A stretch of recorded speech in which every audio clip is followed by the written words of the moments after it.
तर या रविवारीच थोडं मला काम काल मागच्या रविवारी थोडं दुपारी काम असल्यामुळं आपण सकाळी लवकर घेतोय. पुढच्या रविवारपासून नॉर्मलला दुपारी 1 ते 1:45 क्लास चालू होईल. तर आपण भगवद्गीतेमधल्या सगळ्यात महत्वाच्या अध्यायामध्ये आहोत, जो आहे राजविद्या राजगुह्य योग.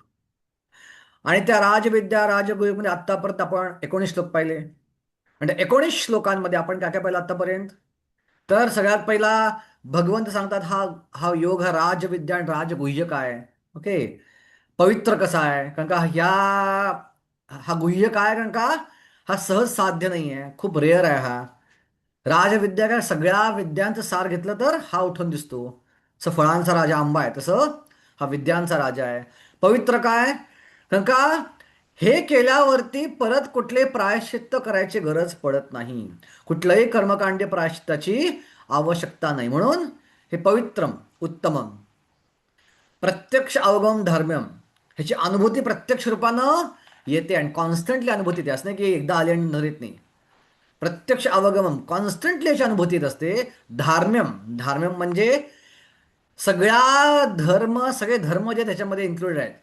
या भक्ती धर्माचं पालन केलं, इतर कोणत्याही धर्माचं पालन नाही केलं, इतर कोणतीही कर्मकांडी ऍक्टिव्हिटी केली नाही. पत्नी धर्म, पती धर्म, त्यानंतर ब्राह्मण धर्म, गृहस्थ धर्म, वैश्य धर्म, शूद्र धर्म, संन्यास धर्म, ब्रह्मचार्य धर्म, या कोणत्याही धर्माचं पालन जर नाही केलं तरी काही फरक पडत नाही. सगळ्या धर्मांचं त्यात इन्क्लूड आहे. थोडक्यात सर्व धर्मान परित्यज्यम मामेकम शरणम व्रज, असा हा धर्म आहे. म्हणून प्रत्यक्ष अवगम धार्म्यम सुसुखम, हा जॉयफुली केला जातो. यात हा मार्ग अवलंबताना कम्पेअर टू ज्ञानी कर्मी आणि योगींना जे त्रास आहेत, ते त्रास यात नाही. अव्ययम, अव्ययम म्हणजे काय, हा जो मार्ग आहे हा शाश्वत आहे. ज्ञानयोग कर्मयोग अष्टायोग संपणार आहे कधी ना कधीतरी. जेव्हा मुक्ती प्राप्त होते, मुक्त अवस्थेमध्ये कोणी ज्ञानयोग कर्मयोग अष्टांगाचं पालन करत नाही.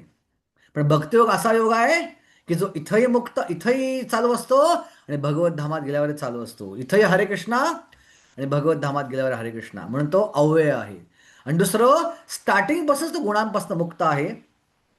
ज्ञानयोग कर्मयोग अष्टांगयोग हे सत्वगुणामध्येच प्रॅक्टिस केली जाते, पण हे जे भक्तियोग जो आहे तो सुरुवातीपासूनच गुणांपासून मुक्त आहे, त्यामधला अव्यय असं म्हणले.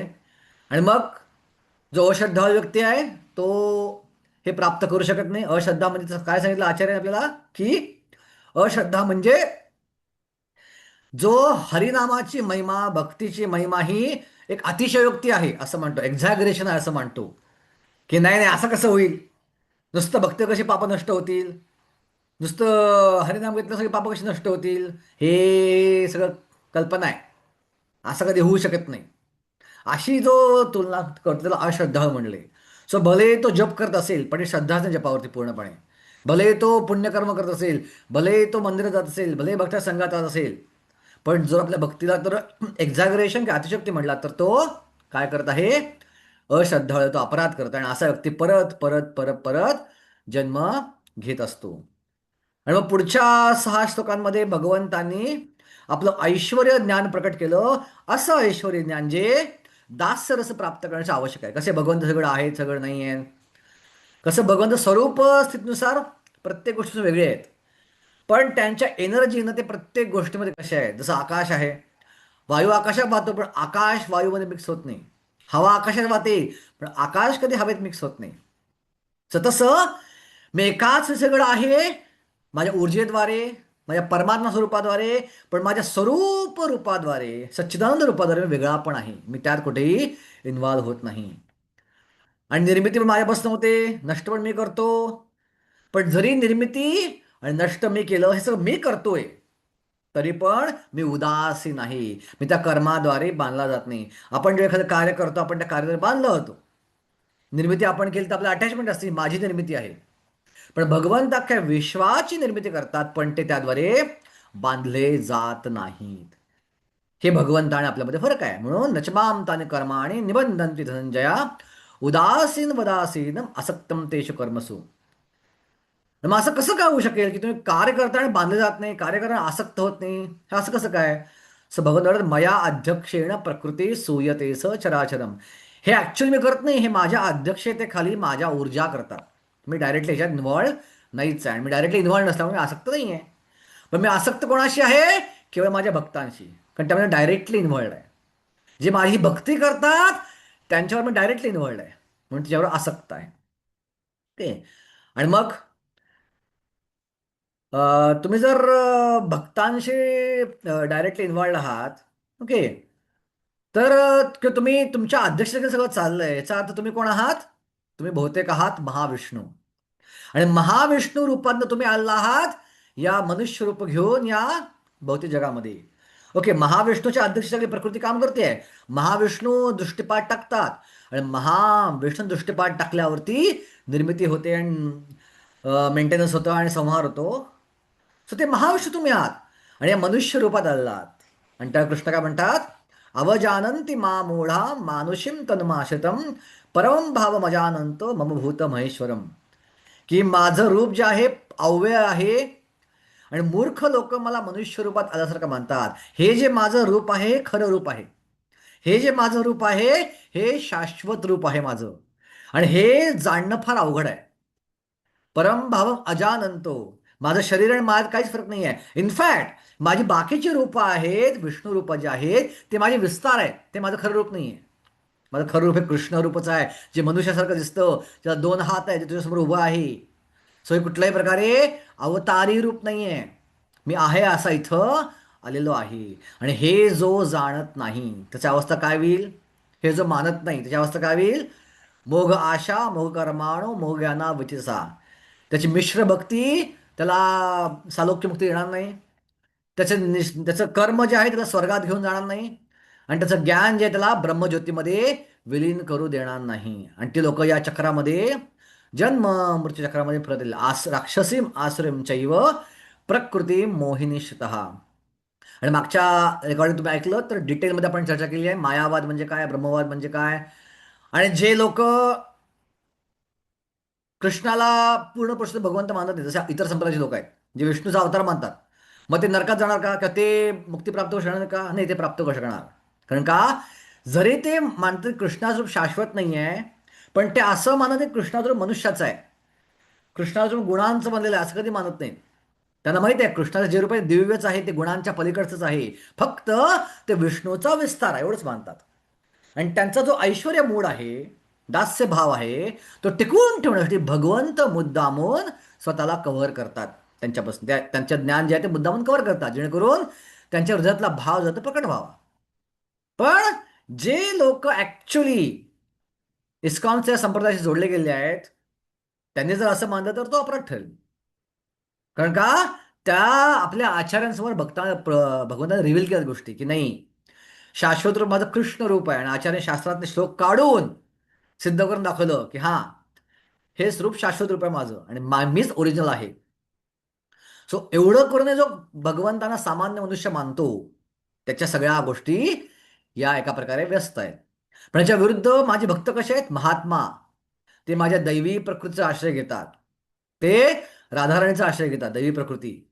आणि माझं खरं रूप काय जाणून केवळ माझं भजन ते अनन्य मनसो ज्ञात्वा भूतादी माम अव्ययम. मी अव्यय आहे, मी शाश्वत आहे, ह्याच्यावर केवळ माझ्या कृष्ण रूपाचंच भजन करतात. इतर कोणत्याही रूपाकडे ते आकर्षित होत नाहीत. हे स्पेसिफिक आपल्यासारख्या भक्तांसाठी सांगितलं गेलं आहे, जे एक्सक्लुसिव्ह कृष्ण भक्त आहेत, जे जाणतात ते फक्त कृष्ण रूपाचीच पूजा करतात. हे कृष्णाशी सर्वोच्च रसाचं आदान प्रदान आपण करू शकतो. मग त्याची क्रिया कशी असते? सततम कीर्तयंतो माम. सतत ते माझं कीर्तन करत असतात, श्रवण कीर्तन स्मरण वंदन जे काय असेल ते. आणि ते लेचेपेचे लोक नाही आहेत, ते दृढ व्रता, ते खूप पक्के लोक आहेत आणि सतत मला नमस्कार करतात आणि मला सतत माझी उपासना करत असतात, नित्ययुक्त उपासते. पण ह्याच्या व्यतिरिक्त अजून 3 प्रकारचे भक्त आहेत, जे सगळ्यात खालच्या स्तरावरचे आहेत. एकत्वेन पृथक्वेन बहुधा विश्वतोमुखम. विश्वरूपाची पूजा करणारे, त्याच्यावरचे देवतांची पूजा करणारे, पण देवता या विश्वरूपाचं शरीर भाग आहेत असा विचार करून पूजा करणारे. आणि तिसरं एकत्वेन. एकत्वेन म्हणजे आपण आणि भगवंत एक आहोत गुणात्मक दृष्ट्या, असा विचार करून स्वतःवर ध्यान लावणारे, स्वतःची पूजा करणारे. अशा 3 प्रकारचे सगळ्यात खालच्या स्तरावरचे भक्त आहे. सो टोटल भगवंतांनी आतापर्यंत आतापर्यंत 10 प्रकारचे भक्ती सांगितलेले आहेत. हे खालचे 3, त्यानंतर कर्मयोग, ज्ञानयोग, अष्टांग हे पण भक्तच आहेत काही प्रमाणात. कर्ममिश्र भक्ती, ज्ञानमिश्र भक्ती आणि योगमिश्र भक्ती, हे 3 3 6 3 9 आणि अनन्य भक्ता. आता या अध्यात अजून भक्त भगवंत इंट्रोड्यूस करणार आहे, पुढे आपण आज चर्चा करू त्याशी.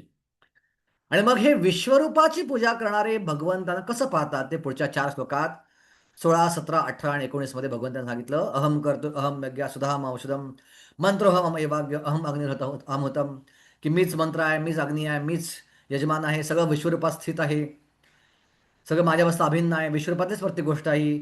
सो विश्वरूपातली प्रत्येक गोष्ट विश्वरूपती भगवंतापासून अभिन्न आहे. मी सगळ्यांचा पिता आहे, या प्रत्येक गोष्ट विश्वरूपात स्थित आहे. माता धाता पितामहा, मीच ओंकार आहे, तर मीच पाऊस आहे, मीच ऊन आहे, आणि माझ्यापासूनच मुक्ती आणि जन्म होतो.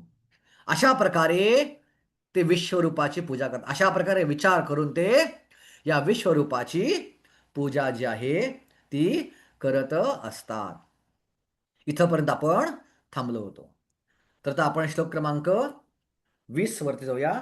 आजचा सेक्शन जर सगळ्यात गुह्य भाग आहे भगवद्गीतेतला, म्हणून म्हटलं हा शक्यतो पण मिस करू नका. खूप महत्वाचा भाग जो आहे आपण आज चर्चा करणार आहोत, की नक्की गुह्य ज्ञान याच्यामध्ये नक्की भगवंतांनी काय सांगितलेलं आहे. तर आपण श्लोक क्रमांक 20 वर जाऊया.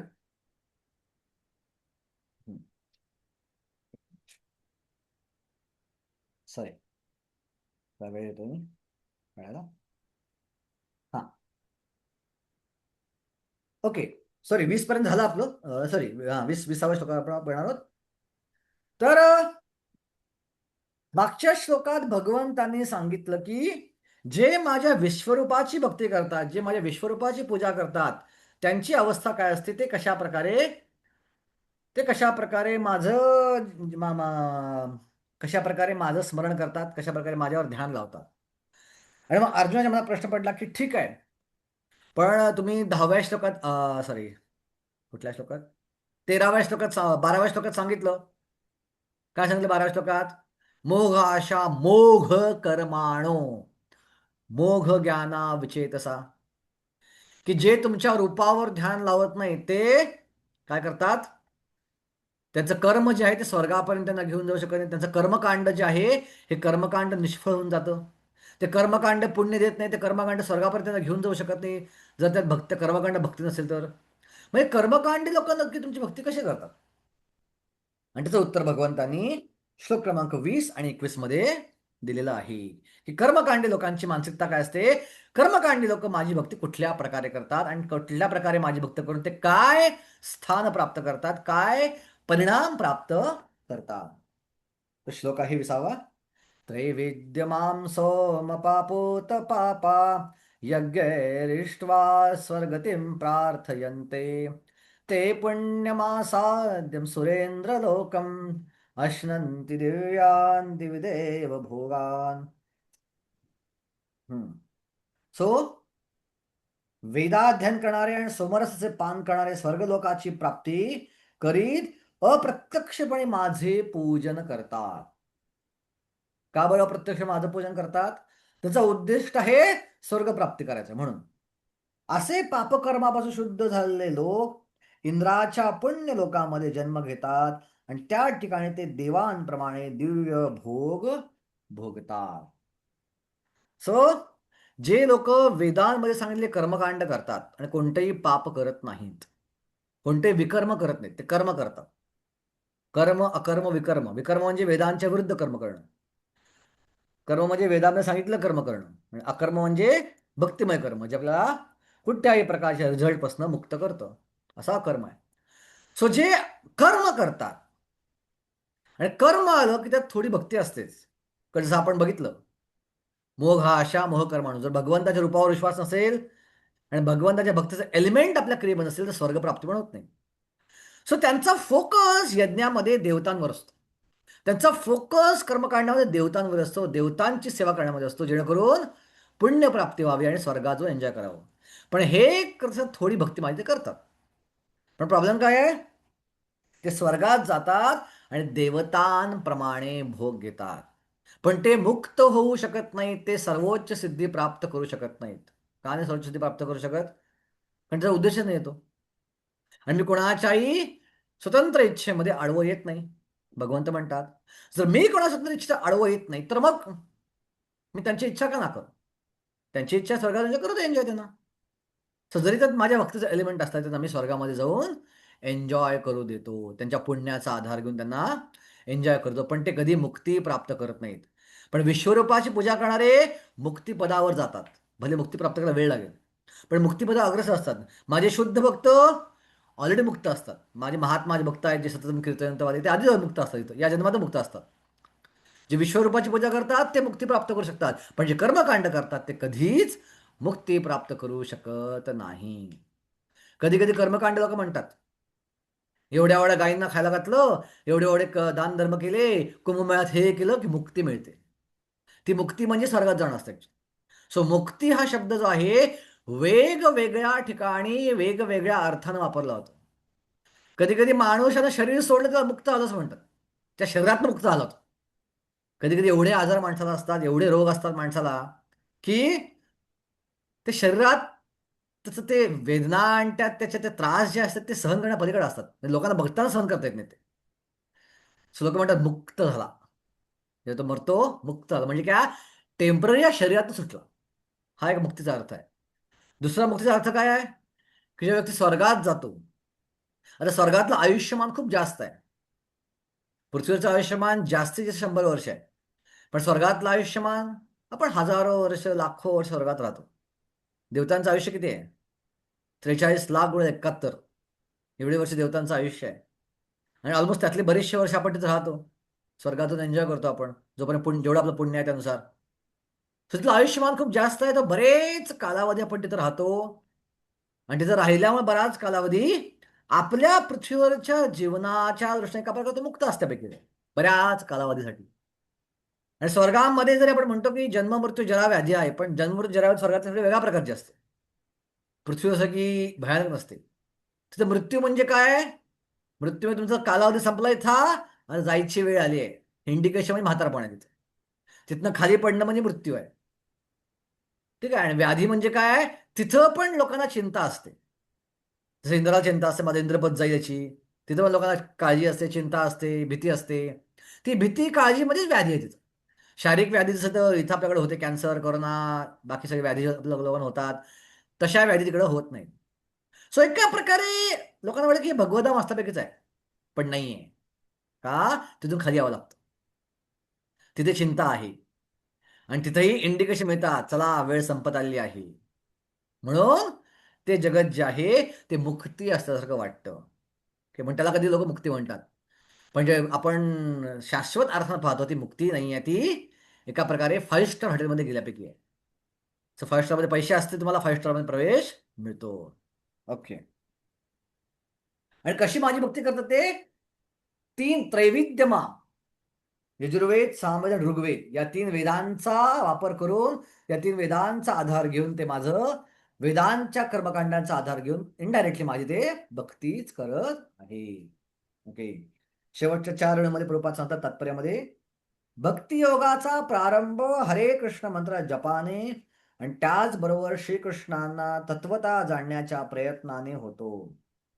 दुर्दैवाने केवळ वेदाध्ययन करण्याच्या दृष्टीने वेदांचा अभ्यास करणारे विद्यार्थी चंद्र आणि इंद्रासारख्या देवतांप्रित्यर्थ यज्ञ करण्यामध्ये आसक्त होतात.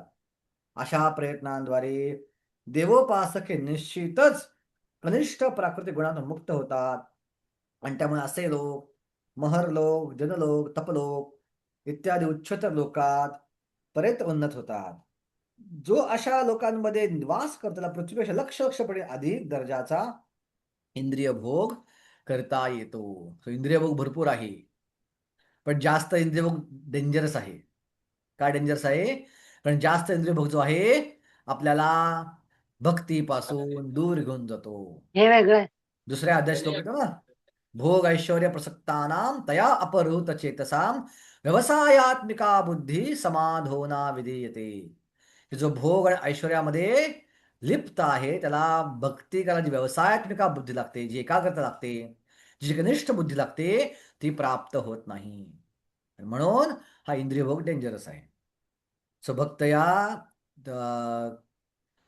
आपले प्रबोधान सरच काय म्हणतात, कैवल्यम नरका येते. भक्तांसाठी कैवल्य म्हणजे मुक्ती ही नरकाप्रमाणे असते. का? आपली इंद्रिय तिथे भगवंतासाठी लावता येत नाही. त्रिदशविशपूर आकाश पुष्पा येते. स्वर्गात जाणं त्यांच्यापैकी कसं काय? आकाश पुष्पाप्रमाणे. आकाशात कधी फुलं येतं का असं? नाही येत. सो आकाश पुष्प ही कल्पना आहे. सो स्वर्गात जाऊन आनंद मिळेल शाश्वत, ही कल्पना आहे त्यांच्यासाठी, असं प्रबोधन सरस्वती सांगतात. ओके. श्लोक क्रमांक 21. ते तं भुक्त्वा स्वर्गलोकं विशालं क्षिणे पुण्ये मर्त्यलोकं विशन्ति एवं त्रयी धर्मम् अनुप्रपन्ना गतागतं कामकामा लभन्ते. याप्रमाणे स्वर्गातील अमर्याद विषय सुखाचा भोग घेऊन पुण्यकर्म क्षीण झाल्यानंतर ते पुन्हा या मृत्यू लोकात परत येतात. अशा रीतीने वेदोक्त धर्मांचे पालन करून जे इंद्रिय भोग प्राप्त करतात त्यांना पुन्हा पुन्हा केवळ जन्म मृत्यूच्या चक्रात पडावे लागते. सोय करणं का योग्य नाहीये? परत खाली पडायचं आहे ना. फरक खाली पडायचा आहे, परत पुण्य करायची, परत वरदायचं, परत खाली पडायचं, हे करण्यापेक्षा बेटर अशी जागा शोधा तिथे गेल्यावर परत त्याची गरज पडणार नाही. सो भागवतमध्ये नारद मुनी सांगतात व्यासदेवांना, तस्यैव हेतो प्रयतेत कोविदो न लभ्यते यद्भ्रमतामुपर्यदा तल्लभ्यते दुःखवदन्यता सुखम कालेन सर्वत्र गभीररंहसा. तल्लभ्यते तस्यैव हेतू प्रयतेत कोविदो. जो हुशार व्यक्ती आहे, कोविद म्हणजे हुशार, त्यानं काय केलं पाहिजे?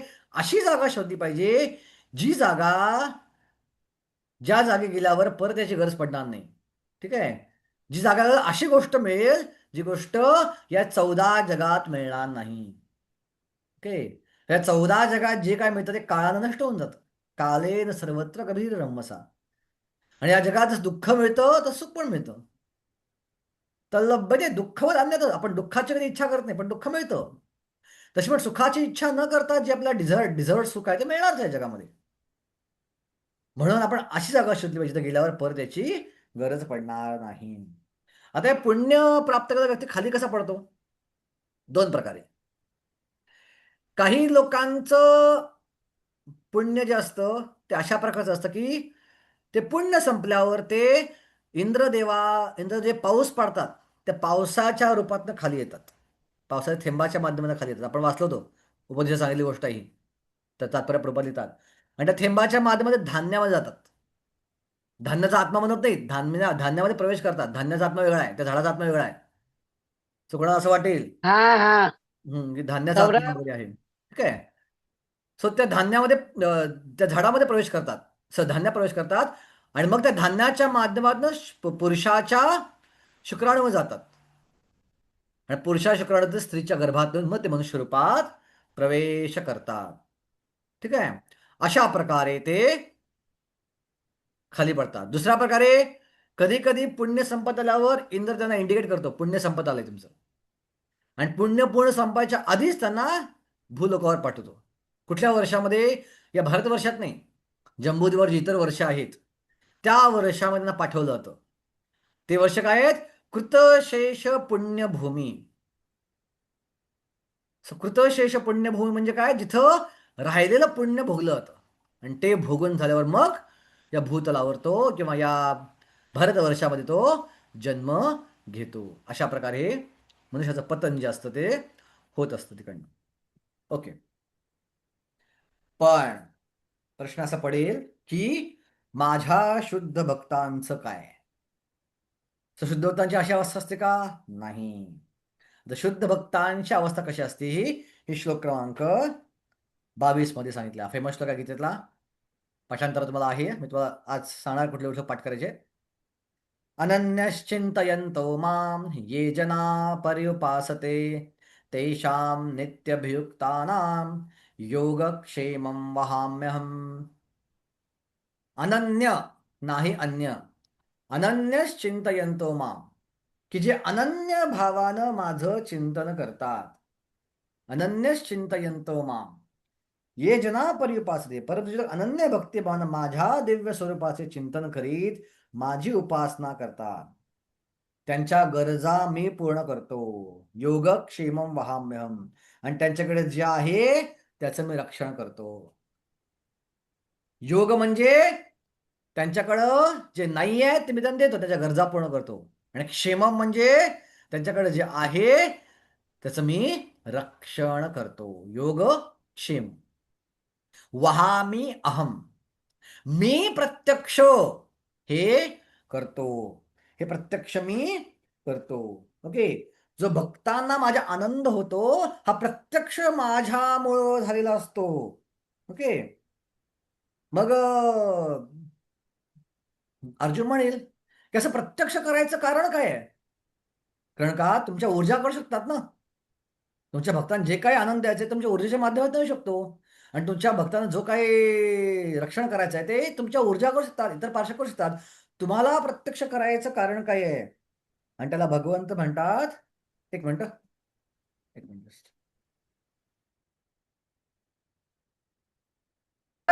प्रत्यक्ष तुम्हाला करायचं कारण काय आहे?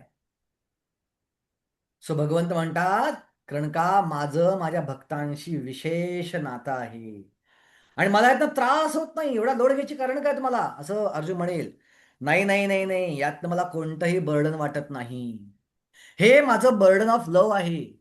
हे माझं प्रेमाचं ओझं आहे. जसं एक आई आपल्या मुलाला सांभाळते, तिला काय दिवसभर अंगावर घेऊन बसती, अंग दुखतं आईचं, पण तरी असं म्हणत नाही की मला त्रास होतोय माझ्या मुलाला अंगावर घेऊन किंवा माझ्या मुलीला अंगावर घेऊन.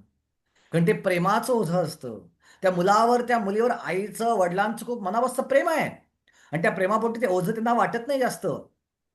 सो त्याचप्रमाणे हे जे प्रत्यक्ष मी करतो, हे प्रत्यक्ष केलेल्या गोष्टी आहेत, हे प्रेमाचं ओझं आहे. आणि त्या मला करायला अजिबात त्रास होत नाही. उलट मी एक्स्टसी मध्ये येतो की माझ्या भक्तांचं प्रत्यक्ष रक्षण करणं आणि माझ्या भक्तांना प्रत्यक्ष जे आहे ते मी देणं. सो माझे भक्त पूर्णपणे कर्माच्या नियमांपासून मुक्त आहेत. बघा, हा श्लोक जो आहे हा खूप महत्वाचा श्लोक आहे. या श्लोकाद्वारे भगवंत सिद्ध करतात की जे भगवंताची भक्ती करत आहेत, जे साधना भक्ती करत आहेत, ते भक्त जे आहेत ते पूर्णपणे कर्माच्या नियमापासून मुक्त आहेत. त्यांच्या जीवनात येणारे आनंद आणि त्यांच्या जीवनात दुःख हे प्रत्यक्ष भगवंत देत असतात, भक्ताच्या अहेतुकी प्रेमापोटी. हेच भगवंत इथं प्रत्यक्ष दाखवून देत आहेत. आता दोन गोष्टी याच्यामध्ये या श्लोकाच्या आधारावर फेमस आहेत की या घडलेल्या घटना प्रत्यक्ष. तर हा श्लोक एकदा बिरबलनं अकबराला बोलून दाखवला होता. भगवंत प्रत्यक्ष आपल्या भक्ताकडे जे आहे ते रक्षण करतात आणि जे नाही ते त्याला देतात. म्हणजे अकबरनं ऐकलं, अकबर म्हणला की नाही नाही नाही नाही, भगवंतांना सगळं प्रत्यक्ष करायची गरज नाहीये. अल्लाला हे प्रत्यक्ष करायची गरज नाही. अल्लाच्या भरपूर सेवक आहेत, त्याच्या एनर्जी आहेत, ते करू शकतात. सहेश चुकीचं बोलतोस तू.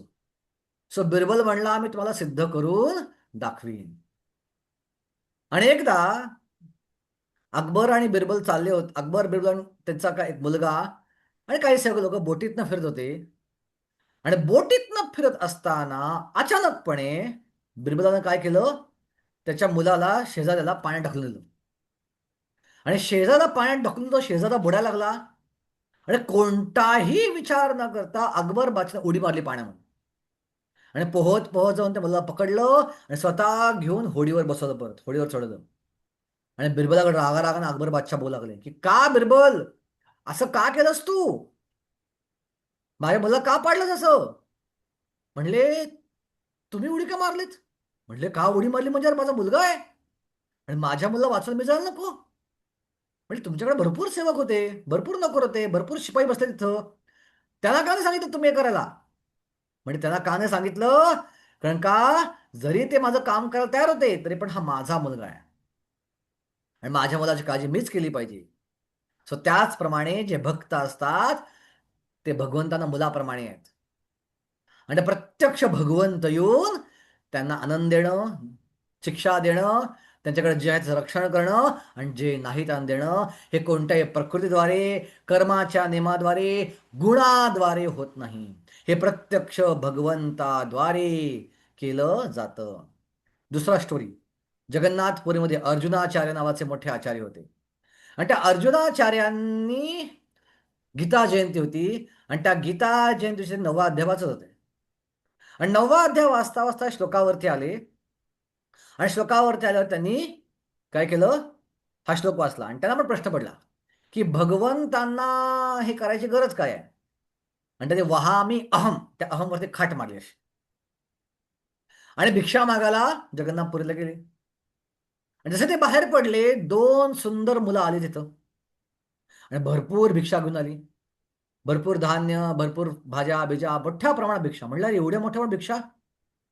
म्हणले हो, तुमच्या नवऱ्याने आम्हाला पाठवले आणि तुमच्या नवऱ्याने तुम्हाला द्यायला सांगितलं हे सगळं.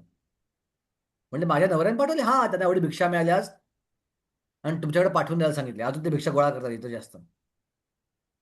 म्हणले तुम्ही कोण आहात. तुमच्या नवऱ्याचे मी सेवक आहोत म्हणले. म्हणले बसा, थोडं पाणी प्या, दूध प्या, थोडंसं एक अतिथी सत्कार आपण केला पाहिजे घरामध्ये आलेल्या पाहुण्यांचा.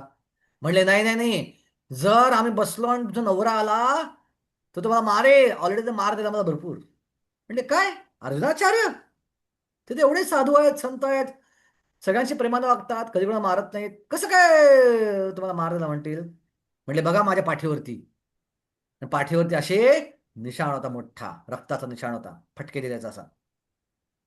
आणि बायकोला राग आला, अरे एवढे सुकुमार कोमल पोरं आहेत आणि माझा नवरा एवढा साधू, एवढा आचार्य, एवढा मोठा ब्राह्मण, आणि तरी अशा प्रकारचं कृत्य करतो. थांबा, आल्यावर त्यांना झापतेच मी. आणि अर्जुनाचार्य आले घरी. म्हणजे ते पाहिजे एवढी मोठी शिधा पाहिली. आणि एवढी शिधा पाहिल्यावर बघितलं, अरे एवढी शिधा आली कुठं घरामध्ये. म्हणजे तुम्हीच तर पाठवली. तुमचे दोन सेवक आले होते. म्हणजे माझे सेवक, मला कोणी सेवक नाहीत म्हणले. नाही, आले होते म्हणले सेवक, आणि त्यासाठी तुमच्या नवऱ्याने मला पाठवलंय. पण तुम्ही एक गोष्ट चुकीची केली, त्या सुकुमार पोरांना मारलत. का मारलं त्या पोरांना, इतकी चांगली पोरं होती. म्हणजे मी मारलं, काय बोलतेस तू. म्हणजे जरा वर्णन सांग त्या पोरांचं. आणि त्या पोरांचं वर्णन ती बायको सांगू लागली. आणि त्या वर्णन ऐकल्यावर त्यांना कळलं की कृष्ण बलराम होते प्रत्यक्ष. आणि कृष्ण बलराम प्रत्यक्ष माझ्या घरामध्ये आले होते. आणि पाठीवर जी रेग, जी निशाण होते जखमेचे, ते या श्लोकावर मारलेले निशाण होते. आणि त्यावेळी त्याचं पटलं की हा हा, मी चुकीचा निशाण मारला. प्रत्यक्ष भगवंत येऊन भक्तांच्या या गरजा पूर्ण करतात. तर या श्लोकावरती आपला विश्वास पाहिजे की हा, माझ्या जीवनात जो आनंद येतोय, जे दुःख येतंय, ते माझ्या कर्माचा परिणाम नाहीये. भगवंताने प्रत्यक्ष माझ्या जीवनात ज्या गोष्टी दिलेल्या आहेत, या कर्माच्या नियमापासून मी आता मुक्त झालेलो आहे. जर मी श्रद्धास्तरावर येऊन भक्ती करत असेल तर. ओके. ओके. पुढचा श्लोक बघू आपण. येऽपि अन्य देवता भक्ता यन्ते श्रद्धयान्विता तेऽपि मामेव कौन्तेय यजन्ति विधिपूर्वकम्. हे कौन्तेय, जे लोक इतर देवतांचे भक्त आहेत आणि त्यांचे श्रद्धेनं पूजन करतात, ते वस्तुतः माझेच पूजन करतात. परंतु त्यांची आराधना ही चुकीच्या मार्गाने चुकीच्या मार्गाने केलेली असते. हा. सो आता अर्जुन, मला प्रश्न पडला की तुमच्या भक्तांचं तुम्ही सगळं वैयक्तिकरित्या करता, आनंद दुःख त्यांना मुक्ती देणं, हे करणं सगळं वैयक्तिकरित्या करता. मग देवतांच्या भक्ताचं का करत नाही. तुम्ही म्हणता देवतांचे भक्त पण तुमचीच भक्ती करतायत. एका प्रकारे सांगितलं तुम्ही मागच्या 2 श्लोकांमध्ये की इनडायरेक्टली माझं भजन करतायत. त्रैविद्य माम पूत पापा यज्ञ सर्व प्रार्थयन्ते. इनडायरेक्टली माझं भजन करतायत. सामयोग ऋग्वेद यजुर्वेदाद्वारे त्रैविद्य माम. आणि इवन तुम्ही सांगितलं होतं याच्यामध्ये 7व्या अध्यामध्ये, स तया श्रद्धया युक्ता तस्याराधनमीहते लभते च तथा कामान मय्येव विहितानि तान्. की जे माझ्या श्रद्धेनं माझी आराधना करतात, त्यांचं जे काही इच्छा आहे ते मीच पूर्ण करत असतो. ओके. लभते च तथा कामान मय्येव विहितानि. मग एका प्रकारे तुम्ही थोडंसं अन्याय करत नाही का, त्या लोकांना मुक्ती देत नाहीये, ती लोक खाली पडतात. आणि तुमचे भक्त मात्र, ओके, योगक्षेमम वहाम्यहम, ओके, ते तुमची प्राप्ती करतात, मुक्ती प्राप्त करतात. हे चुकीचं वाटतंय. आणि त्याला उत्तर भगवंत या श्लोकात देत आहेत की नाही नाही नाही, असं नाहीये, हे चुकीचं नाहीये. ते माझं भजन करतात निश्चितपणे, ते माझंच भजन करतायत, पण ते अविधीपूर्वकम, ते योग्य प्रकारे करत नाहीये. योग्य प्रकारे करते म्हणजे काय करतायत, ते देवतांना इंडिपेंडंट मानतायत. ते सूर्याला भगवंत मानतायत आणि सूर्याची भगवंत म्हणून पूजा करतायत. ते गणपतीला भगवंत मानतायत आणि गणपतीची परमेश्वर पूजा करतायत. ते दुर्गादेवीला परमेश्वर मानतायत आणि त्या हेतून दुर्गादेवीची पूजा करतायत. ते चंद्र, वरुण, इंद्रला परमेश्वर मानतायत आणि त्या भावने पूजा करतायत. ते ब्रह्माला परमेश्वर मानतायत आणि त्याची पूजा करतायत. पण या देवता क्षणिक आहेत. या देवता शाश्वत नाही आहेत. या देवताच इंडिपेंडंट नाही आहेत, डिपेंडेंट आहे माझ्यावरती. सो त्यांचं भजन असं कसं म्हणता येईल की ते माझंच भजन करतायत. पण ह्याच्या विरुद्ध जे माझ्या विश्वरूपाची पूजा करतायत, जे एकत्वेनं पृथक्वेनं पृथक्वेनं म्हणजे पृथक्वेनं पण भक्त देवतांचीच पूजा करतोय. पण कशी पूजा करतोय की देवता या विश्वरूपाचा भाग आहे. सूर्य इंडिपेंडंट नाहीये, सूर्य भगवंताचा डोळा आहे. इंद्र इंडिपेंडंट नाहीये, इंद्र हा भगवंताचे हात आहेत. या भावनं पूजा करतोय. सो तो माझी एका प्रकारे डायरेक्ट पूजा करतो, माझ्या विश्वरूपाची पूजा करतोय. तो त्यांना इंडिपेंडंट मानत नाही, तो डिपेंडंट मानतो माझ्यावरती. आणि ही मेथड बोनाफाईड आहे. सो माझ्या विश्वरूपाची पूजा करताना जे पृथक्वेन प्रकारे माझी पूजा करतात देवतांची, ते मुक्ती प्राप्त करतात. पण इंडिपेंडंटली देवतांची पूजा करणारे अविधीपूर्वकम असल्यामुळे ते मुक्ती कधीच प्राप्त करू शकत नाहीत, असं भगवंत या श्लोकात सांगत आहे. सो देवतांची पूजा काय आहे? भगवंताची पूजा आहे, पण ती अयोग्य प्रकारे केलेली पूजा. जर ती पूजा जी आहे ही देवतांना इंडिपेंडंट मानून केली तर. म्हणून देवतांची आराधना का करू नये? कारण देवतांना तो भाव येतो ऑटोमॅटिक की मी इंडिपेंडंट भगवंत आहे.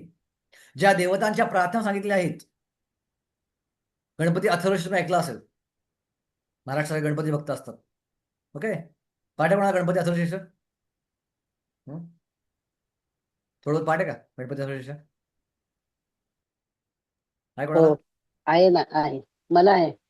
सांगा बरं, त्यात काय म्हणले? माझं त्यात काय म्हणतात मी अथर्वशीर्षमध्ये? पूर्ण पूर्ण पूर्ण म्हणू का? इंद्रस्तम, अग्निस्तम, वायुस्तम, विष्णुस्तम, ब्रह्मस्तम, ब्रह्मभूत भूस्वरोम गणादीन प्रउच्चार वर्णादीन तद्ध. गणपतीचं वर्ण असं काय? गणपती अनुस्वारम परमेश्वर करतो. आहे, पूर्ण पुरुषोत्तम भगवान आहे. सो देवतांच्या आराधनेचे जे श्लोक आहेत, जे वेदामध्ये सांगितले आहेत, ते श्लोक जे आहेत ते मुद्दामून ओव्हर एक्झॅगरेटेड श्लोक आहेत. ते देवतांना मस्का लावायसाठी. जसं मला मस्का लावायचं समजा शेखर प्रभूंना, तुम्ही कसं की शेखर प्रभू तुम्ही किती महान आहात, तुम्ही किती हे आहात, तुम्ही ते किती आहात, जेणेकरून मला त्याच्याकडे काहीतरी काढून घ्यायचं आहे. ओके, जसं एक जोक आहे ना, एक छोटासा मुलगा आपल्या मम्मीला म्हणतो, मम्मी आय लव्ह यू. 5 वर्षाचा मुलगा. मम्मी म्हणते, कुठलं चॉकलेट पाहिजे तुला? हे चॉकलेट पाहिजे, घे. तोच मुलगा म्हणतो 15 वर्ष झाल्यावर, मम्मी आय लव्ह यू. मग म्हणते कुठली बाईक पाहिजे? घे. ओके, मग तोच मुलगा 22 वर्ष होतो, 24 वर्ष होतो, परवा आईला म्हणतो मम्मी आय लव्ह यू. म्हणते सांग कोण आहे ती मुलगी, सांग ती मुलगी कोण आहे, कोणाच लग्न करायचं तुला? ओके, करून टाक. 10 वर्षात तोच मुलगा म्हणतो मम्मीला मम्मी आय लव्ह यू. सांगितलं होतं लग्न करतो कसं त्या पोरीशी, तरी गेलंस ना, तर भोग तुझ्या कर्माचे फळ. मग तोच मुलगा 50 वर्ष होतो आणि मी म्हणतो मम्मी आय लव्ह यू. हा, मी कुठल्याही कागदावर सह्या करणार नाही प्रॉपर्टीच्या. बघा, तीच गोष्ट आहे मस्का लावायची, उद्देश वेगवेगळा आहे. सो त्याचप्रमाणे देवतांच्या पूजेचे श्लोक असे त्या मस्का मारलाय. ओके, आणि हा मस्का मारल्यामुळे त्या देवतांना सुद्धा जरी त्या भक्त असले तरी त्यांना भावना आहे, सगळ्या देवता शुद्ध भक्त नाहीये. आणि त्या देवतांनाही भावना येते की मी परमेश्वर आहे, इंडिपेंडंट आहे. आणि त्या प्रकारे ते आदान प्रदान करायला जातात, पण जे नाही आहेत ते. म्हणून देवतांची पूजा करणं कधीही, देवतांना आदर दिला पाहिजे, नमस्कार केला पाहिजे, पण वेदांची श्लोकापर्यंत देवतांची पूजा करणं रिस्की आहे. सो कधी कधी भक्त म्हणतात काय प्रॉब्लेम प्रभूजी, देवता या भगवंताचे भक्त आहेत ना. हा बरोबर आहे, भगवंताचे भक्त आहेत निश्चित, नमस्कार केला पाहिजे, त्यांना हात जोडून प्रार्थना करायला हरकत नाही की मला भक्तीमध्ये प्रगती करू दे, माझ्या कृष्ण भक्तीमध्ये. दुसरे प्रबोधन प्रार्थना करतो आपण. पण वेदोक्त श्लोकाद्वारे आणि वेदोक्त अशा पद्धतीने जर आपण त्याची पूजा केली तर रिस्की फॅक्टरमध्ये आपण जाऊ शकतो. भगवंत म्हणतील ओके ओके, हा देवतांना मस्का मारतो काय, मग जाऊ दे ना, मी माझी श्रद्धा त्याला का देऊ माझ्या भक्तीवरची. भगवंत श्रद्धा कदाचित काढून घेऊ शकतील. ओके, सुप्रभात सांगतात, प्रभुपाद सुंदर उदाहरण देतात, ते झाडाचं उदाहरण देत आहेत. जेव्हा मनुष्य वृक्षाच्या मुळाशी पाणी घालतात, वृक्षाच्या पानांना व फांद्यांना पाणी घालतो, तेव्हा तो पुरेशा ज्ञानाच्या अभावी किंवा नियामक तत्वांचे पालन न करता असे करतो. त्याचप्रमाणे शरीराच्या विविध भागांना अवयवांची सेवा करणे म्हणजे पोटाला अन्न पुरवठा करणे होय. देवता या प्रशासनातील निरनिराळे अधिकारी आणि निर्देशक आहेत. मनुष्याला शासनाचे नियम पाळायचे असतात, पदाधिकाऱ्यांनी किंवा निर्देशकांनी केलेले नव्हे. त्याचप्रमाणे मनुष्याने केवळ भगवंतांचीच आराधना केली पाहिजे, त्यामुळे आपापच भगवंताचे पदाधिकारी आणि निर्देशकही संतुष्ट होतील. अधिकारी प्रशासनाचे प्रतिनिधी असतात आणि म्हणून त्यांना लाच देणे बेकायदेशीर आहे. बघा, लाच देणे आणि मस्का मारणे दोन्ही एकच गोष्टी आहेत ना. लाच देणे बेकायदेशीर आहे. सो देवतांची भक्त करणं म्हणजे काय, देवतांना लाच देतो आपण. ओके, एवढं अभिषेक करेन, हे मला मिळू दे, याचेच वर्णन अविधीपूर्वकम या शब्दामध्ये करण्यात आले आहे. दुसऱ्या शब्दात सांगायचं, देवतांची अनावश्यक उपासना श्रीकृष्णांना मान्य नाही. बरेच लोक श्लोक सांगतात, आकाशात पतितं तोयम यथा गच्छति सागरा तथा सर्वदेव नमस्कारा केशवम प्रतिगच्छति. आकाशात पडलं पाणी जसं सतत पडतंय, आता आकाशात पाणी यथा गच्छति सागरा जातं कुठं, समुद्राला जातं. तथा सर्व देव नमस्कारा, त्याचप्रमाणे सगळ्या देवांना केलं नमस्कार. केशवम प्रतिगच्छति, कोणाकडे जातो, भगवान श्रीकृष्णाकडे जातो. बघा, याचा अर्थ काय आहे, सगळ्या देवता कृष्ण एकच आहे असा अर्थ काढता, पण नाही. समुद्र आणि पडलेल्या पाण्यामध्ये फरक आहे. पडलेलं पाणी समुद्राकडे येतं, पण समुद्र पडलेल्या पाण्याकडे येतो का, नाहीये. सो देवतांना केलं नमस्कार इनडायरेक्टली भगवान श्रीकृष्ण जातो, पण श्रीकृष्णाला केलं नमस्कार डायरेक्टली देवतांकडे कधीच येत नाही. तो इंडिपेंडंट आहे. भगवान श्रीकृष्ण हे इंडिपेंडंट आहे. सो चुकीचा अर्थ काढून चुकीच्या प्रकारे थेरी ते प्रॉपगेट करतात. ओके, मग करायचं काय, ओके, मुक्ती प्राप्त करायचं काय करायचं. यस सुप्रिया माताजी. हरे कृष्ण प्रभूजी. प्रभूजी, एक प्रश्न मनामध्ये आला की जसं कर्मानुसार बरेच जण म्हणजे साधक बी असतील तरी बी म्हणतात की कर्मानुसार जीवनामध्ये सुख-दुःख येतं. पण आता जसं श्लोकामध्ये पाठीमागच्या 22 मध्ये ऐकलं की भगवंत हे स्वतः सुख-दुःख देतात. तर मग हे नेमकं कर्मानुसार आपल्या जीवनामध्ये येतं का भगवंत प्रत्यक्ष देतात, तर ह्या दोन्ही मधला फरक कसा ओळखायचा? बरोबर आहे, कर्मानुसार येतं, पण कर्माचं यायचं माध्यम वेगळं आहे. भक्ती करायच्या आधी आपल्या कर्मानुसार व्हायचं, ते प्रकृतीद्वारे यायचं. हे 3 गुण जे आहेत, या प्रकृती जी आहे, हे प्रकृती आपल्या कर्माच्या आधारे आपल्याला रिॲक्शन द्यायची. पण जसं आपण भक्ती श्रद्धेवरती आलो, आपली श्रद्धा भक्तीवरती विकसित झाली, भगवंत काय करतात, आपले प्रारब्ध आणि अप्रारब्ध सगळेच कर्म काढून घेतात. आणि ज्यावेळी भगवंत पाहतात की भक्त थोडासा निराश झालेला भक्तिमय मार्गामध्ये, तर आपल्याच कर्मातला चांगल्या कर्माचा भाग घेतात आणि त्याला देऊन टाकतात परत, टेम्पररी, जेणेकरून थोडा आनंद यावा, सुख यावं, आणि सुख मिळाल्यावर तो परत भक्ती मार्गात प्रेरित व्हावा करायला. आणि ज्यावेळी भगवंत पाहतात की भक्त जे आहेत हे भक्ती मार्गापासून दूर चाललेत, कंप्लेसर होत चाललेत जास्त सुख मिळाल्यामुळं, तेवढं सिरियसली जप करत नाही, जीवनात सुख चाललंय, तर भगवंत आपल्याच कर्माचा टोकन रिॲक्शन काढतात, टोकन भाग करतात थोडासा, आणि आपल्याला देतात. आणि आपल्या जीवनात थोडं दुःख येतं, आणि ते दुःख जर आपल्याला कळतं की नाही नाही नाही नाही नाही, अरे कुठल्याही क्षणी जीव जाऊ शकतो, आपण भक्ती तीव्रपणे केली पाहिजे, आणि परत भक्त हा तीव्रपणे भक्ती मार्गावरती स्थित होतो.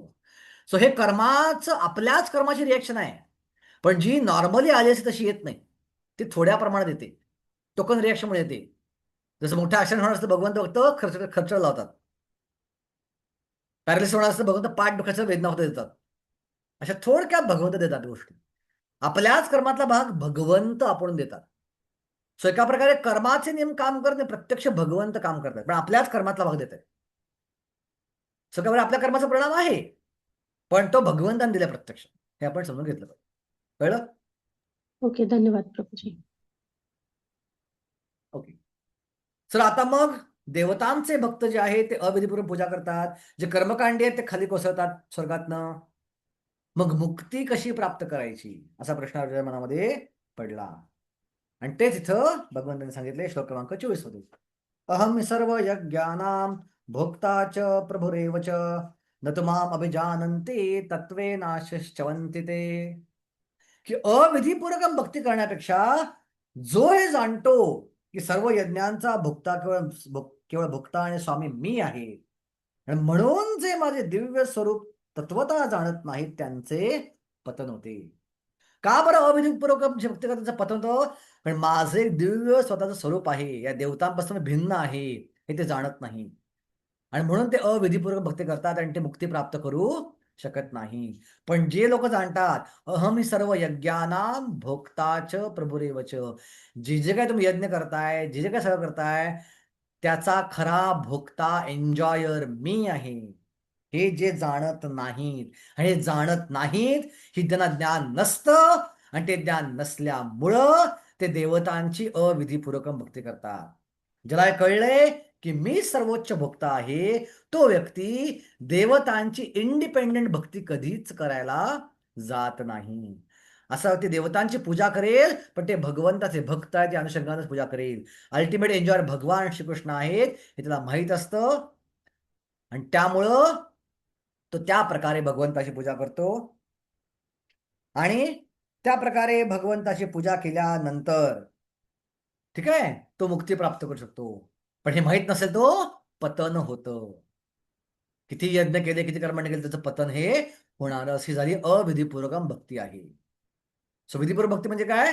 सगळ्या यज्ञांचा भक्त परमेश्वर आहे हे जाणून भक्ती करणं, जरी देवतांची केली तरी. मध्ये पृथक्वेनं भक्ती होईल आणि त्या भक्तीद्वारे मग तो मुक्ती प्राप्त करू शकेल.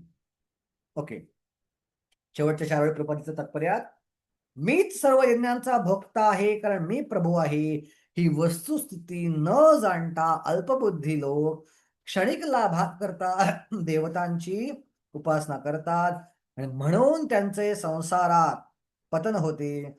त्यांना जीवनाची अभिसिद्धी प्राप्त होत नाही.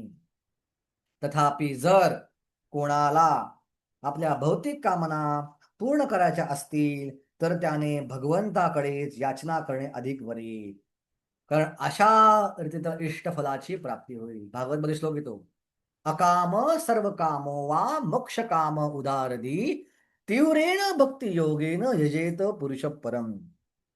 जरी तुम्हाला इंद्रिय भोग करायचा आहे, तो इंद्रिय भोग करण्यासाठी देवतांची पूजा करू नका, भगवंताकडे जा, भगवान श्रीकृष्ण मागा. भगवान श्रीकृष्ण मागितल्यावर कदाचित असं होईल की भगवान श्रीकृष्ण मागायच्या नादावर तुम्ही गेला तिथं आणि शुद्ध भक्ताच्या संपर्कात आलात, आणि शुद्ध भक्ताच्या संपर्कात आल्यानंतर तुम्ही भक्ती मार्गात लागू शकाल, ही शक्यता याच्यामध्ये आहे. म्हणून भगवंताच्याकडे मागितल्यावर भगवंत देतीलच, भगवंत नाही म्हणणार नाही कधी. भगवंत कुठल्याही स्वतंत्र इच्छेमध्ये आडवं येणार नाही.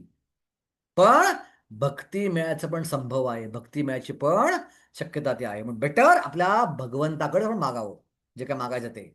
मंत्र्यांना मस्का लावून लाच देऊन घेण्यापेक्षा डायरेक्ट प्राईम मिनिस्टरकडे मागावं आपण. प्राईम मिनिस्टरकडे बोनाफाईड वेन आपल्याकडनं आपण ते प्राप्त करू शकतो.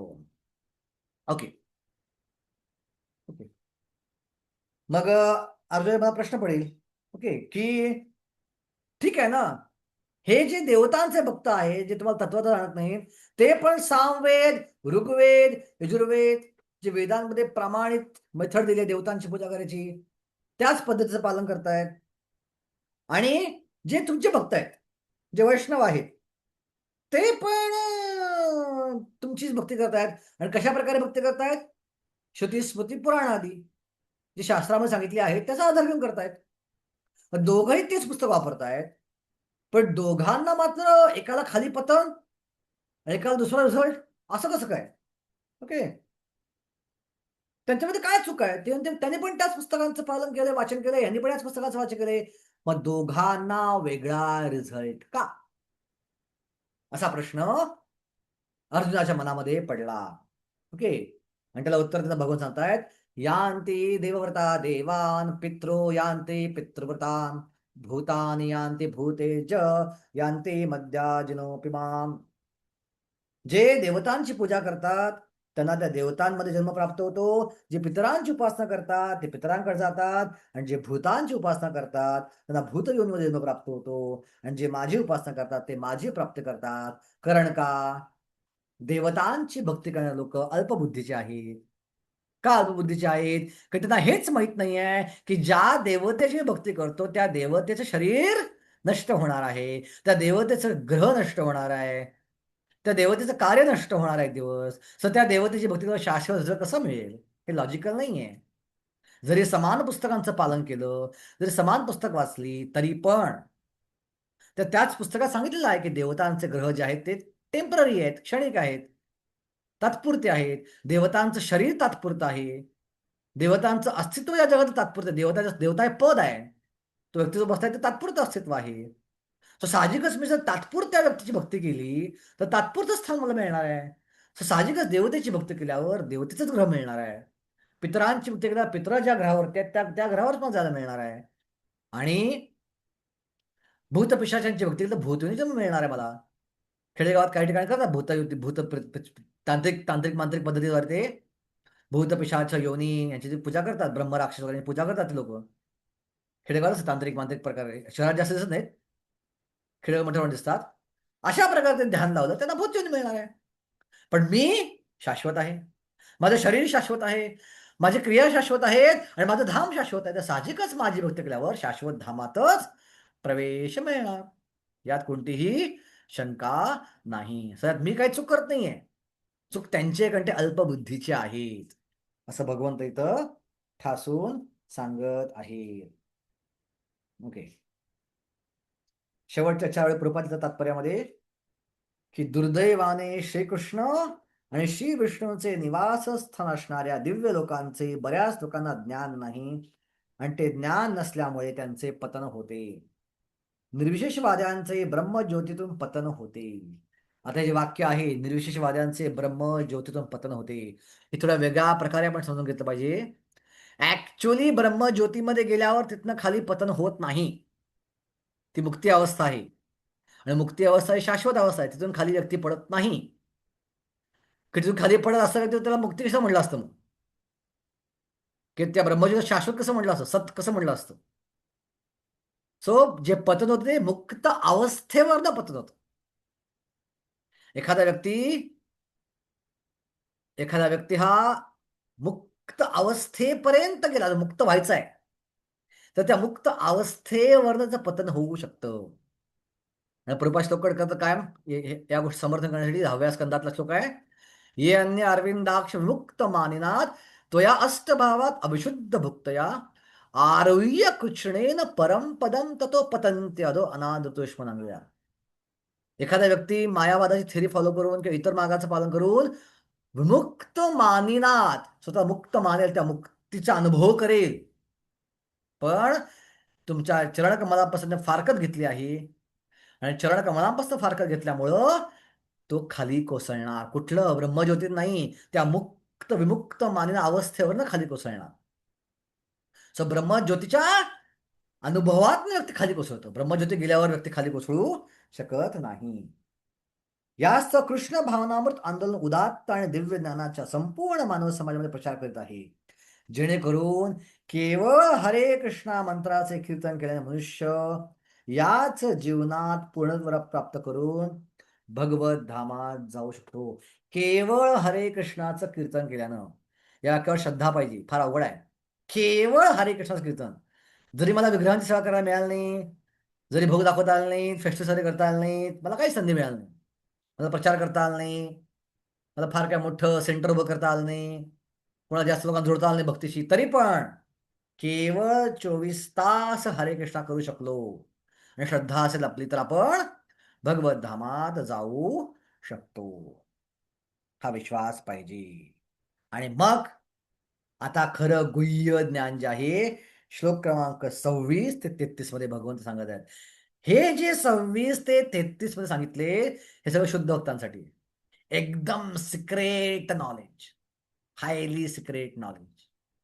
त्यात आपण पुढच्या 35 मिनिटांमध्ये ऐकायचा प्रयत्न करूया. ओके, तर सगळ्यात फेमस श्लोक. मग अर्जुन म्हणेल की मग हे सगळे अविधीपूर्वक भक्ती करतात, तर तुमची जी अनन्य चिंतयंत माम भक्ती करायची ती अवघड वाटते मला पद्धती. अविधीपूर्वक भक्ती करतायत ना, सो भगवान सांगतात नाही, माझी भक्ती करायची पद्धती फार सोपी आहे. अविधीपूर्वक जी भक्ती करतात ती पद्धती फार अवघड आहे. देवतांची भक्ती सोपी नाहीये. शंकराला कोणतीही फुलं अर्पण करता येत नाहीत, फक्त बेलपत्र अर्पण करता येतात. गणपतीला आपण दुर्वाच अर्पण करतात, कुठलेही पानं अर्पण करता येत नाहीत. पण कृष्णाला कोणतंही काही अर्पण केलं तर चालतं. इतर देवतांना शुद्ध होऊनच मंदिरात जावं लागतं, पण भगवंतांची सेवा कोणत्याही अवस्थेत कोणीही कुठल्याही प्रकारे करू शकतो. सो भगवान सांगतात की माझी भक्ती फार सोपी आहे, अविधीपूर्वक भक्ती फार अवघड आहे. पत्रं पुष्पं फलं तोयं यो मे भक्त्या प्रयच्छति तदहं भक्त्या उपहर्तम अश्नामी प्रयतात्मना. की नाही नाही, अविधीपूर्वक देवती फार अवघड आहे, माझी भक्ती फार सोपी आहे. किती सोपी आहे? कोणी एक पान, पत्रम, एक फूल. इथं संस्कृतमध्ये अनेक वचन नाहीये, पत्राणी नाहीये, एक पान पत्रम. पुष्पाणी नाहीये, एक पुष्पम. फलम, एक फळ. तोयम, थोडस गाजर पाणी. यो मे भक्त्या प्रयच्छती, जो भक्ती भावानं मला अर्पण करतो. यो मे भक्त्या, हा भक्त्या शब्द महत्वाचा आहे. ज्याची माझ्यावर श्रद्धा आहे शुद्ध भक्तीवरती, जो अनन्य भावानं माझी भक्ती करतोय, साधना भक्ती करतोय, भले अनर्थ हृदयामध्ये आहेत, काय फरक पडत नाही, पण श्रद्धा मात्र पूर्ण माझ्यावरती आहे. अशा भक्तिभावानं, तुला माहिती आहे की माझा विग्रह आणि माझ्यात फरक नाहीये, अशा भक्तिभावानं मला काही अर्पण करतो. तदहम भक्त्या, ओके, उपहर्तम अश्नामी प्रयतात्मना. परत का बरं भक्त्या शब्द वापरलाय? ऑलरेडी भक्त्या आलाय ना इथं, सो परत भक्त्या शब्द का वापरला असेल? काय वाटतं तुम्हाला? डबल भक्त्या शब्द का वापरला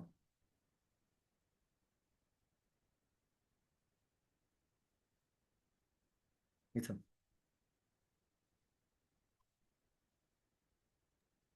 हरे कृष्ण प्रभूजी. हा, प्रभूजी प्रश्न ऐकायला नाही आला, पुन्हा एकदा सांगाल का? पहिल्या वाक्यात काय म्हणलं भगवंत? पत्रम पुष्पम फलम तोयम यो मे भक्त्या प्रयच्छती, बरोबर? हो. ह्या चार गोष्टी, एक पान, एक फूल, एक फळ आणि थोडंसं पाणी, जे द्वापार युगामध्ये फुकट उपलब्ध होतं. आज त्याला पण पैसे पडतात कलियुगात, दुर्दैवानं. कलियुग आहे हे. पाणी पण विकत मिळतं आजकाल ना, हो. फुलं पण विकत मिळतात, फुलं विकत मिळतात. पूर्वी बागेमध्ये फुलं असायची, फळं बागेमध्ये असायची, पानं पडली असायची, आणि पाणी कोणी विकत नव्हतं पूर्वीच्या काळी. सर फुकट मिळणाऱ्या गोष्टी मला अर्पण केल्या, पण भक्तिभावानं. कोणतंही पान करा, कोणतंही फुल करा, कोणतंही फळ करा, हे स्पेसिफिक बेलपत्र पाहिजे, मला भक्तिभावानं अर्पण केलं तर तदहम भक्त्या उपहर्तम.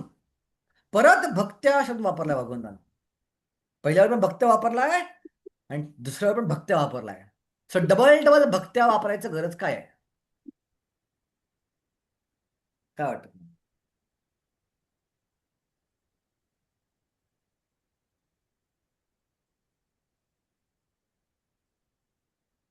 भक्ताच्या भक्तीने असं आहे का त्याचा अर्थ? ऑलरेडी सांगितलं ना, भक्तिभावानं. बरोबर आहे, तुझं म्हणणं काहीच बरोबर आहे की तदहम भक्त्या म्हणजे पहिलं भक्ती भावानं अर्पण केलं आणि दुसरं भक्तांनीच अर्पण केलं. कुठल्याही आंडूपांडू कर्मी ज्ञानी आणि योगी लोकांनी दिखावा करून मला अर्पण केलं मी स्वीकारत नाही, मी ते स्वीकारत नाही. ज्या चार गोष्टी माझ्या भक्तांनी, योमे भक्त्या, ओके, तदहम भक्त्या, माझ्या भक्तांनी अर्पण केलेल्या, तद अहम, मी भक्त्या, माझ्या भक्तांनी अर्पण केलेल्या. कशा? भक्तिभावानं. या केल्या असतील तरच मी त्या स्वीकारतो. अश्नामी, मी खातो त्या. प्रयतात्मनः, सो विश्वास म्हणतात अश्नामी म्हणजे भगवंत फूल पण खातात, पान पण खातात भक्ताच्या प्रेमापोटी. प्रयतात्मनः, प्रयतात्म म्हणजे दोन अर्थ आहेत, शुद्ध शरीराद्वारे आणि शुद्ध मनाद्वारे. थोडक्यात अशुद्ध मनाद्वारे अर्पण केलं किंवा अशुद्ध शरीराद्वारे अर्पण केलं मी स्वीकारत नाही. शरीर पण शुद्ध पाहिजे. मग एखाद्या माताजी म्हणतील आमचं मेन्स्ट्रुअल पिरियड चाललाय, आमची मासिक पाळी चालली आहे, सो मासिक पाळीमध्ये भोग अर्पण करू शकत नाही का? नाही. जर घरामध्ये कोण नसेल भोग अर्पण करायला तर मासिक पाळी केला तर चालतो. ऑफकोर्स घरामध्ये कोणी असेल, इतर व्यक्ती, इतर स्त्रिया कोणी असतील, इतर कोणी पुरुष असतील जे मदत करू शकतील मला, नवरा असेल, मुलं असतील, सासू असेल, सून असेल, आई असेल, वडील असतील, कोण ना कोणतरी असेल जे स्वयंपाक करू शकतील, सगळं टाळलेलं बरं. अशुद्ध शरीराने भगवंतांना भोग लावू नये. पण अशा अवस्थेत जरी त्यांना कोणी लावायला नसेल भोग, आणि त्यांनी जरी भोग लावला तरी तो मी स्वीकारतो, कारण त्यांचं शरीर अशुद्ध आहे पण मन शुद्ध आहे. स्वाश्नामी प्रयतात्मना, प्रयत आत्मना, आत्मना दोन अर्थ आहेत, शरीर आणि मन. सो शुद्ध मनानं मला अर्पण करतायत ते मी स्वीकारतो, जरी शरीर अशुद्ध असेल तरी, कारण ते माझ्या भक्तांनी अर्पण केलेलं आहे. सो भक्ती करणं म्हणजे काय? एकदा विमानतळावरती एकदा विमानामध्ये एक हरिकृष्ण भक्त बसला होता आणि एअर होस्टेस बसली आली आणि त्यांच्या विचारलं, तुम्हाला काय पाहिजे का? ते म्हणले, नाही, मी बाहेर खात नाही. ती म्हणली, हो मला माहिती आहे, तुम्ही कृष्णाला अर्पण केलंच खाता, हा पदार्थ माझ्याकडे कृष्णाला अर्पण केलेला आहे. आणि तो म्हणला, नाही, आम्ही कृष्णाला अर्पण केलं खात नाही. आणि तिला आश्चर्य वाटलं, अरे असं कसं काय? भक्त लोक कृष्णाला अर्पण केलं खातात ना, आणि तुम्ही म्हणताय कृष्णाला अर्पण केलं खात नाही? म्हणले, नाही खात, आम्ही कृष्णासाठी बनवलेलं खातो, कृष्णासाठी बनवलेलं आणि मग ते कृष्णाला अर्पण केलेलं खातो. तो हा श्लोक आहे. यो मे भक्त्या म्हणजे भक्त जो भोग बनवतो तो स्वतःच्या इंद्रिय भोगासाठी बनवत नाही. त्याची भावना काय असती? कृष्णाच्या आनंदासाठी आहे. आणि त्या भावनेनं भक्ती भावानं तो अर्पण करतो. एखाद्याने असा भोग बनवला माझ्या इंद्रिय भोगासाठी आहे, पण भक्ती भावानं अर्पण केला, भगवंत स्वीकारणार नाहीत, भगवंत स्वीकारणार नाहीत. सो भगवंताच्या आनंदासाठी भक्त्या आणि भगवंतांना भक्तिभावानं अर्पण केलेला भोगच भगवंत, जरी शरीर अशुद्ध असेल, शुद्ध स्वीकारता, कारण का ते शुद्ध मनानं अर्पण केलेलं असतं. सो हा भाग इथं सटल भाग, सूक्ष्म भाग समजून घेणं आवश्यक आहे, की भक्त्या म्हणजेच भक्तानं त्यांच्या आनंदासाठी आणि भक्तिभावानं अर्पण करणं म्हणजेच शुद्ध भक्ती, जे आपल्याकडनं करणं अपेक्षित आहे. ओके, आता हे तात्पर्य प्रभुपादांनी मोठं लिहिलं आहे. सो मोठं तात्पर्य आहे, तरी पण महत्वाचं तात्पर्य आहे. ठीक आहे, आपण वाचायचं. सुप्रिया माता, येस. हरे कृष्ण प्रभूजी, दंडवत प्रणाम. प्रभूजी, आता सध्या तरी भक्तीमध्ये आल्यापासून म्हणजे आपल्याला जे म्हणजे आवडते पदार्थ किंवा जे आवडतो तोच प्रसाद करण्याचा प्रयत्न केला जातो. मग भगवंतांना नेमकं काय आवडते आणि त्याची बुद्धी योग्य कशी मिळते हे कसं समजून घ्यायचं प्रॅक्टिकल मध्ये?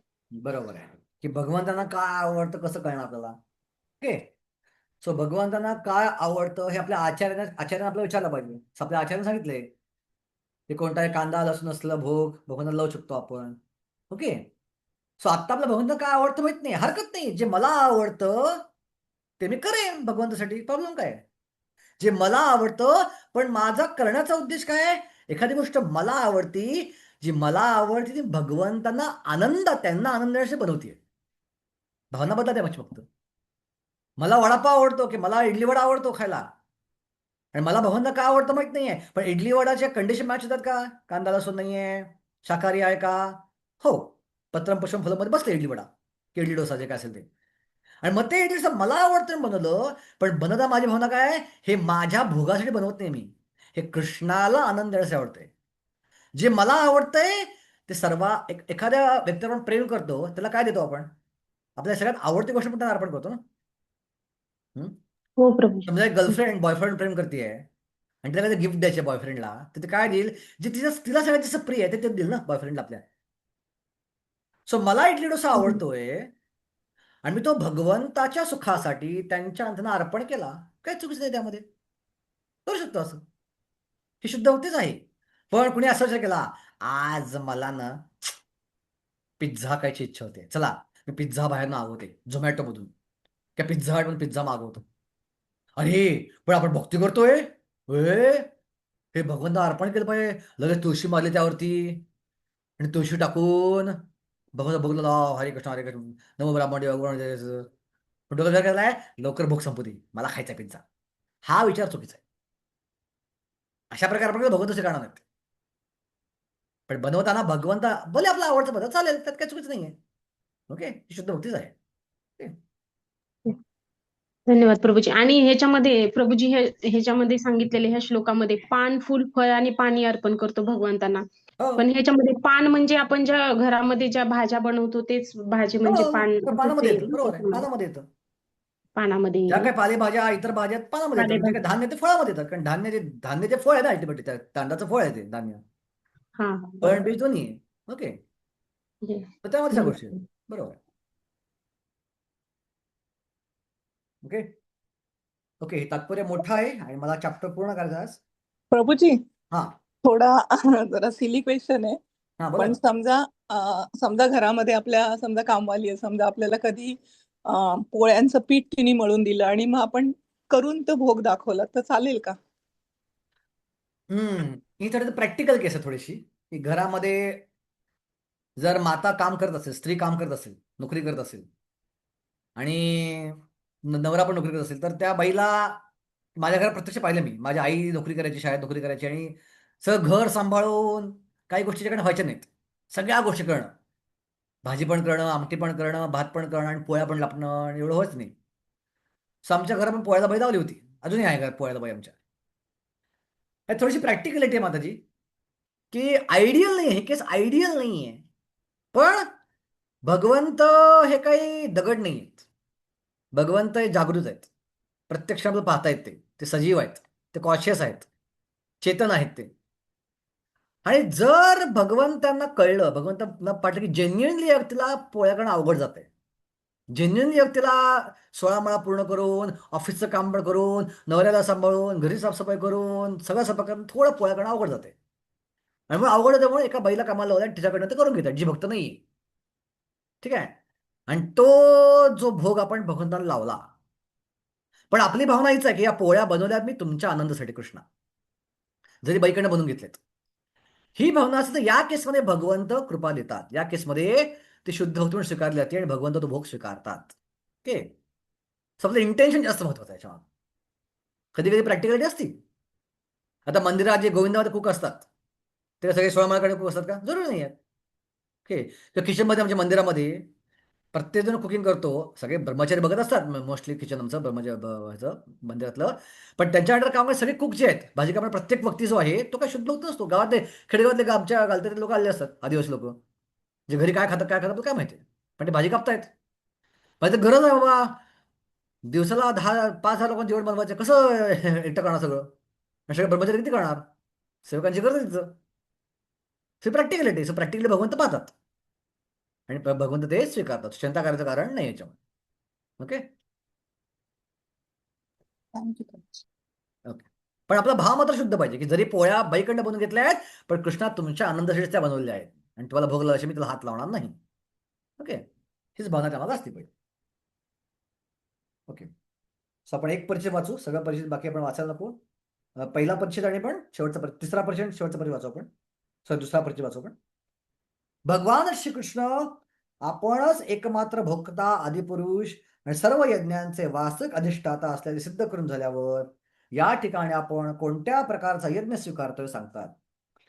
शुद्ध होण्याकरता आपण जीवनाच्या अंतिम ध्येयाची दिव्य प्रेमयी भगवत सेवा प्राप्ती करण्यासाठी जर मनुष्याला भगवत भक्तीमध्ये युक्त होण्याची इच्छा असेल तर त्याने भगवंतांना आपल्याकडून काय इच्छित आहे जाणून घेतले पाहिजे. जो श्रीकृष्णावर प्रेम करतो तो त्यांना जे हवे असेल ते अर्पण करतो आणि भगवंतांना नको असलेली किंवा भगवंतांना न विचारली कोणती गोष्ट अर्पण करणं टाळतो. यास्तव मासे आणि अंडी श्रीकृष्णांना अर्पण करू नयेत. असा पदार्थ आपल्याला अर्पण करावी अशी त्यांची इच्छा असती. त्यांनी सांगितलं असतं अंडी मच्छम दारुम मासम यो मे भक्त्या परिच्छते, असं म्हणले का भगवंत? नाही म्हणले. ज्या उलट ते स्पष्ट सांगतात की पान, फूल, फळ आणि पाणी अर्पण करावे, मी त्याचा स्वीकार करेन. म्हणून आपण जाणले पाहिजे की श्रीकृष्ण मासे, अंडी यांचा स्वीकार करणार नाही. भाजीपाला, धान्य, फळे, दूध आणि पाणी इत्यादी मनुष्यासाठी योग्य खाद्यपदार्थ आहेत आणि स्वतः भगवंतांनी याचे विधान केलेले आहे. या व्यतिरिक्त आपण इतर जे खातो ते श्रीकृष्ण अर्पण करता येत नाही, कारण ते स्वीकार करणार नाही. जर असे आपण खाद्यपदार्थ अर्पण केले तर आपण प्रेममयी सेवा करू शकणार नाही. महाप्रभू म्हणतात विषयेर अन्न खाल्लं मलिन होईल मन, मलिन मध्ये हले नाही कृष्णेर स्मरण. ज्या क्षणी आपण प्रसाद खात नाही, इतर अन्न खातो, कधी कधी आपल्याला हवय असते काय, जग बिस्किट खा, गुड्डेचं बिस्किट खा, बाहेरचं बिस्किट खा, खातो ना आपण कधी कधी. चिप्स खा, वेपर्स खा, थंडा पी, कोल्ड्रिंक्स पी, बाहेर जाऊन कधी कधी आपण करतो असे उद्योग. भगवंत काय म्हणतायत चैतन्य महाप्रभू, विषयेर अन्न खायला मलिन व्हायला मन. विषयी लोकांमधलं अन्न खाल्लं आपण तर मन मलिन होतं.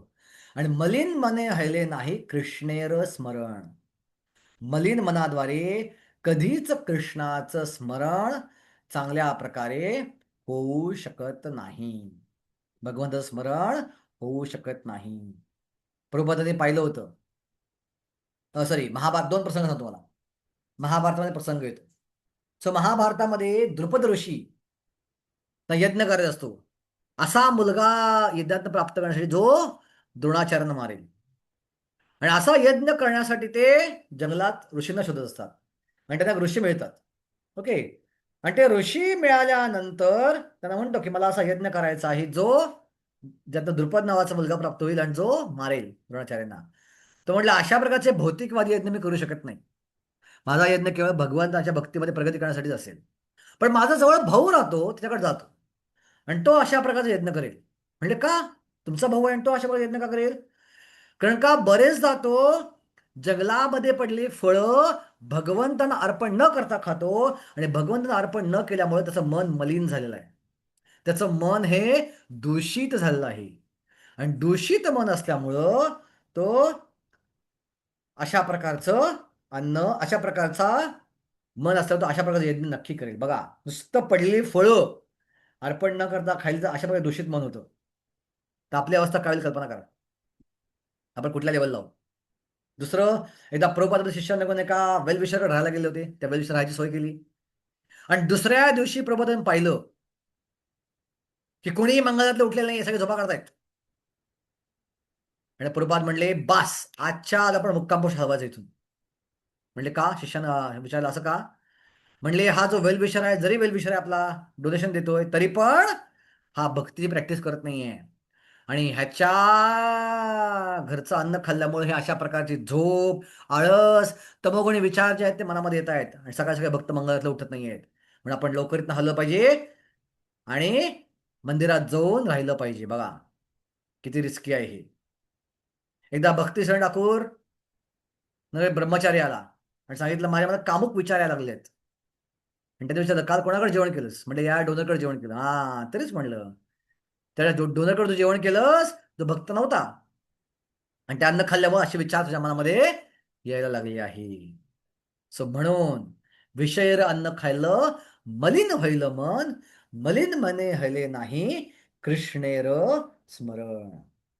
तिसऱ्या अध्यायाच्या 15व्या श्लोकामध्ये भगवंत सांगतात की केवळ यज्ञाचे अवशेषच पवित्र असतात आणि जे जीवनामध्ये प्रगती करण्याच्या प्रयत्नात आहेत व ज्यांना संसार बंधनातून मुक्त व्हायचं आहे त्यांच्यासाठी केवळ असे अवशेष सेवन करणं योग्य आहे. त्या श्लोकामध्ये पुढे भगवंत सांगतात की जे आपले अन्न अर्पण करीत नाही ते केवळ पापच भक्षण करतात. दुसऱ्या शब्दात सांगायचे तर प्रत्येक घास हा त्यांच्या मायाजालाच्या गर्तेत अधिक अधिक खोलवर ढकलत असतो. मनुष्याने स्वादिष्ट, रुचकर आणि साधे शाकाहारी पदार्थ तयार करून ते श्रीकृष्ण चित्राला अथवा विग्रहाला नमस्कार करून ते खाद्य पदार्थ खाण्याची प्रार्थना, ओके, ते खाद्य पदार्थ खाण्याची भगवंतांना प्रार्थना करीत अर्पण करावे. ओके, एक मिनिट.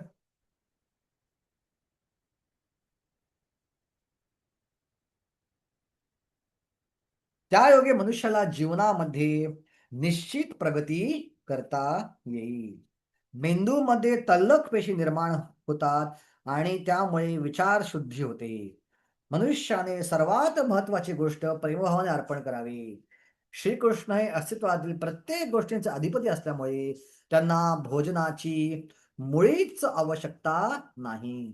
तथापि ज्याला भगवंतांना अन्न अर्पण करून संतुष्ट करावयाची इच्छा आहे त्याने अर्पण केलेल्या भेटीचा भगवंत स्वीकार करतात.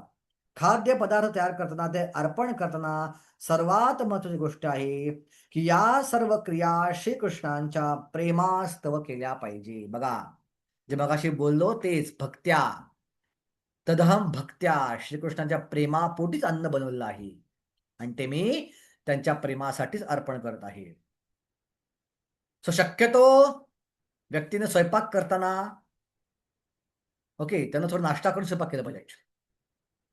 ज्यावेळी तुम्ही भगवंतांना भोग भोग बनवता, राजभोग बनवता, आयडियली नाश्ता केला पाहिजे आणि मग आंघोळ करून राजभोग बनवला पाहिजे भगवंतासाठी. काय फायदा होतो? राजभोग बनवताना आपल्या मनामध्ये जिभेला इच्छा निर्माण होती, खाऊन बघायची, चव घ्यायची इच्छा निर्माण शकते त्याने खायच्या आधीच, जो अपराध ठरेल. आणि असं अन्न भगवंत खाणार नाही कदाचित. आपलं पोट संतुष्ट असेल तर ऍटलिस्ट खायची इच्छा व्हायची शक्यता फार कमी आहे. आणि अर्पण झाल्यानंतर मग तो प्रसाद बाहेर आला आपण तो खायचा विचार करू शकतो. ओके, सो प्रेम म्हणजे केवळ तुमच्या आनंदासाठी आहे. तुमचं खाल्ल्याशिवाय खायचा विचार पण हे करू शकत नाही. आणि म्हणून या प्रेमाची भावना असेल तर ऑटोमॅटिक राधाराणीच्या कृपेनं मीठ तिखट ऑटोमॅटिक चांगलं ऍडजस्ट होतं. साखर बरोबर पडते जरी आपण चौघून बघली नाही. भक्तीमध्ये याच्यात पण चौघून बघायचं प्रत्येक गोष्टीची. सरबत केला आपण, हा मीठ साखर व्यवस्थित आहे. इथं असं करता येत नाही कारण का त्यांना अर्पण केलं खाता येत नाही. पण आपली भावना जर भगवंताच्या प्रेमाची असेल तर राधाराणी प्रत्यक्ष प्रकट होते आपल्या हातांमध्ये आणि आपल्या हाताद्वारे बरोबर मीठ तिखट. सर राधा मीठ टाकत असताना तिखट टाकत असताना मसाला टाकत असताना राधाराणीची प्रार्थना. मी जेव्हा संदेश बनवतो भगवंतासाठी मिठाई बनवतो मंदिरामध्ये शेवटचं हिटिंग क्रिटिकल असं हिटिंग जास्त झालं संदेशला क्रॅक येते. हिटिंग कमी झालं संदेश खूप चिकट चिकटतो. एक्झॅक्ट हिटिंग झालं योग्य तर संदेश व्यवस्थित होतो. सो जसं ते चालू होतं माझं राधाराणीकडे प्रार्थना केला तुम्ही की व्यवस्थित होऊ दे, हे तुझ्या हातातच आहे, तू कर माझ्या हातावर तू कर. सगळ्या माता लक्षात ठेवा, मीठ तिखट मसाला टाकत असताना डोक्यात राधाराणी होऊ दे की राधाराणी माझ्या हातामध्ये प्रकट हो आणि तू प्रत्यक्ष टाक जेणेकरून मला चव बघायची गरज नाहीये. जे होईल ते चांगलंच होईल आणि भगवंत हे एन्जॉय करू शकतील. ही भावना आपली हा प्रसाद बनवण्यामागं असली पाहिजे. ओके, आपण हा परिचय वाचूया आणि थांबूया कारण का पुढचे श्लोक थोडे महत्वाचे आहेत आणि मला 9:30ला थांबलं पाहिजे सोबत होणार नाही वेळेमध्ये. आणि हे तात्पर्य फार महत्वाचं आहे, हे स्किप करू शकत नाही. प्रभात खूप मोठे तात्पर्य लिहिलं आहे. ओके, आणि पुढचे श्लोक आपण डिटेलमध्ये चर्चा करणं आवश्यक आहे. खूप महत्वाचे श्लोक आहेत ते. परमसत्य हे इंद्रिय रहित आहे असे प्रतिपादन करणारे निर्विशेषवादी दार्शनिक भगवद्गीतेच्या या श्लोकाचे स्पष्टीकरण देऊ शकत नाही. सो जे गीतेचा आधार घेऊन मायावाद सिद्ध करतात ते काय म्हणतात, काही श्लोक गीतेतले गौण आहेत आणि काही मुख्य आहेत. सो या श्लोकावर दुर्लक्ष करा, हे गौण श्लोक आहेत, यांना जास्त भाव देऊ नका असं ते म्हणतात. पण ह्याला काय म्हणतात, अर्धकुकुट्ट न्याय. कोंबडीचा अर्धा भाग स्वीकारणं कारण ते मागच्या भागात अंडी मिळतात आणि पुढच्या भागात खायला घालायला लागतं म्हणून तो भाग नाकारणं, हा अर्धकुकुट्ट न्याय झाला. पण वैष्णव जे असतात, जे भक्त असतात, प्रत्येक श्लोक तत्वगुण स्वीकारतात आणि प्रत्येक श्लोकाला रिकन्सल करतात, त्याला एकत्रीकरण करून सुसूत्रता त्यामध्ये आणतात. सो वैष्णवाचं अंडरस्टँडिंग काय आहे, त्यांच्यासाठी हा श्लोक एक रूपक आहे किंवा भगवद्गीतेचा वक्ता श्रीकृष्ण यांच्या भौतिक स्वरूपाचा दाखला आहे. ओ श्रीकृष्ण निर्विशेष आहेत, त्यांना रूप नाही आहे, पण ते मनुष्य शरीरामध्ये आले आहेत आणि मनुष्य शरीरात ते फक्त स्वीकारतात, इतर वेळी ते स्वीकारत नाही, इतर वेळी भोग लावायची गरज नाही. परंतु वस्तुतः भगवान श्रीकृष्ण इंद्रिय आहेत आणि असे म्हणले की त्यांची इंद्रिय परस्परानुगामी आहेत. अर्थात एक इंद्रिय इतर कोणत्या इंद्रियाचे कार्य करू शकते. श्रीकृष्णांना परमसत्य म्हणण्याचा आशय हाच आहे की इंद्रियांच्या बाबी सर्व ऐश्वर्यांनी परिपूर्ण म्हणतच आले असते. 7व्या अध्यायामध्ये श्रीकृष्णाने सांगितले आहे की भौतिक प्रकृतीमध्ये तेच जीवांना गर्भस्थ करतात. भौतिक प्रकृतीवर दृष्टिक्षेप टाकून ते गर्भधारणा करतात आणि मुळे बाबतीत भगवंतांना अन्न अर्पण करताना भक्ताची प्रेमपूर्ण प्रार्थना, भगवंताने श्रवण करणे, भगवंतांचे अन्न ग्रहण करणे, प्रत्यक्ष त्याचे चव घेणे यात कोणताही भेद नाही. भगवंत परमसत्य असल्या कारणाने त्यांनी श्रवण करणे हे पूर्ण त्यांच्या अन्न ग्रहण करण्यासमान आणि त्यांची चव घेण्यासमानच आहे. या मुद्द्यावर अधिक जोर दिला पाहिजे. जो भक्त तर्क न करता श्रीकृष्णाने स्वतः सांगितल्याप्रमाणे तत्वतः स्वीकार करतो तोच केवळ जाणू शकतो की परमसत्य अन्न ग्रहण करू शकते आणि त्याचा स्वादही घेऊ शकते. अशा प्रकारे शुद्ध भक्त कसा आहे, शुद्ध भक्त किती साधी आहे, तर किती त्रास नाहीये, कोणीही केव्हाही कधीही अशुद्ध अवस्थेत पण मला अर्पण करू शकतो. फक्त 2 कंडिशन आहेत, यो मे भक्त्या प्रेच्छती आणि तदम भक्त्या उपहर्तम. अश्नामी प्रयतात्मना, शुद्ध मनाने, शुद्ध भावाने आणि भक्ताने. किंवा भक्ताने अर्पण केलं. सो प्रसाद म्हणजे काय? भक्ताने बनवलेला, भक्ताने अर्पण केलेला, त्याला म्हणतात प्रसाद. आणि आमच्या जीवीमध्ये भक्तानं उगवलेला, भक्तानं बनवलेला आणि भक्तानं अर्पण केला. उगवलेला पण भक्त आमचे होतात. शेतामध्ये आमचे भक्त उगवतात, प्रसाद धान्य उगवतात. सो आयडियली ऑफकोर्स जसं मगाशी म्हटलं मी, प्रॅक्टिकलिटी प्रत्येक ठिकाणी आहेच. सो प्रॅक्टिकलीचा विचार करून आपण गोष्टी हाताळल्या पाहिजे. फॅनाटिकली गोष्टी आपण हाताळता कामा नाहीत. हरे कृष्णा. कोणाला काय हरे प्रश्न आहे का कृष्ण प्रभुजी. अजून? प्रभुजी, हा.